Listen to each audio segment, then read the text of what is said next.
Napakagandang balita mga kaibigan. Nakausap ko po yung agent ni Kai Sotto. Kumpirmado 100% maglalaro na si Kai. Bigay natin yung date at may mga sinabi po siya sa akin madami na talagang dapat nyo pong malaman.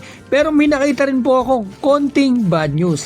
Kilala naman po natin ang bigating agent ni Kai Sotto from Masterman, si Tony Ronson. Mga kaibigan, napakabait po niyan. Palagi ko yan nakakausap.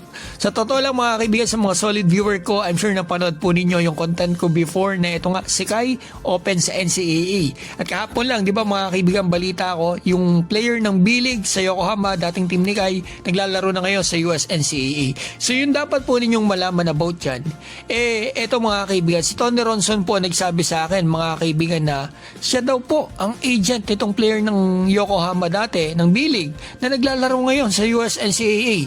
At sinabi rin po sa akin ni Tony na ito nga mga kaibigan ay si Kai Sotto ay open sa US NCAA. So napakalinaw mga kaibigan.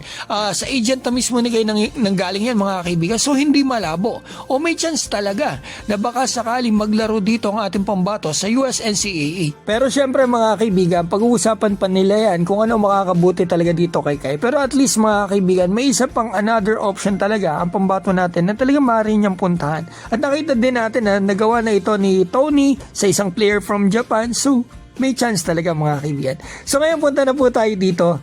Kailan maglalaro si Kai Sotto? Gandang tanong.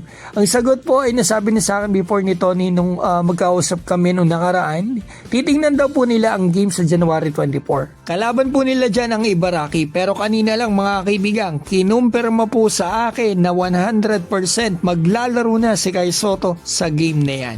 So mga kaibigan, markahan na po natin ang ating mga kalendaryo. Sa date na yan, ang pagbabalik ng ating si Kai Sotto. Nasabi rin po sa akin mga kaibigan ni Tony na pupunta siya ng Japan, bibisitahin niya si Kai. Magkita daw po sila January 28. Yan po yung game ni Kai laban dun sa dating team niya na Yokohama. Home court po yan ng Koshigaya yan.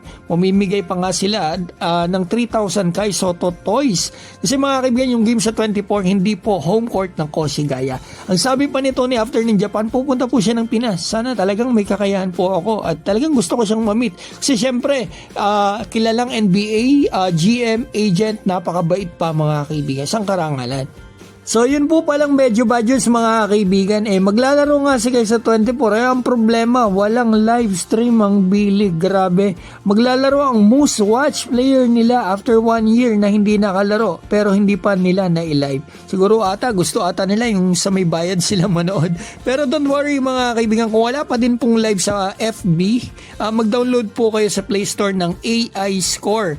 Libre po yan mga kaibigan. Hanapin nyo lang po ang game ng Koshigaya. At lahat ng games nandyan, pwede kayo manood, KBL at B-League. Abangan po natin ang game ni Kai at syempre supportahan po natin siya. Pakita natin matagal man siyang nawala pero hindi nagbago ang suporta natin sa kanya.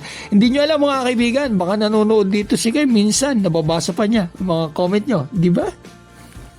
Shoutout ko po pala si Nala Esclamado, Off the Road Vlog, Mags Magday, Canonigo Family, RJ Celeado, Garute Vlog, Samuel Saliner, Esor Dale, Juanito Mangahas, Noel Goso, Batang Angono, Rigisek, Juan Masa, Robert Gercayo at Coach Haji. Mga kaibigan, maraming salamat po.